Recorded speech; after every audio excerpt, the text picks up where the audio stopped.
The unusually cold weather that hit Louisiana in early January did a real number on tropicals all around the state, both in North Louisiana and in South Louisiana. So a lot of questions right now about what to do with these cold damaged tropical plants. Well, we tend to group them into two categories: herbaceous tropicals like elephant ears and gingers and cannas, and the woody or shrubby or tree-like tropicals like angel trumpet and tropical hibiscus and tebouchina, for instance. Now, when it comes to the herbaceous tropicals like these cannas, you can see the cold damage is very, very obvious. This brown, dry tissue can be pruned away to keep your plantings looking more attractive.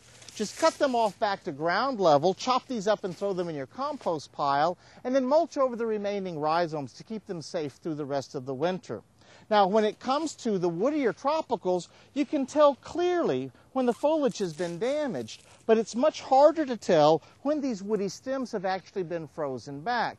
Now, you can look for bark splitting. If you look along the stem, the bark is split and is peeling away. This split bark indicates that part of the plant has been killed back. On the other hand, you could try doing a scratch test the way I am on these lantanas. And in doing that, you can take your thumbnail or you can take a hand pruner and just lightly scarify the bark a little bit. Just scratch it just a little bit. And when you do, if it's tan or dull looking, it's dead.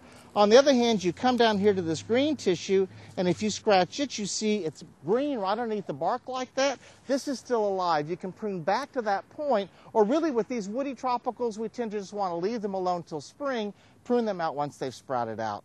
For Get It Growing, I'm Dan Gill with the LSU Ag Center.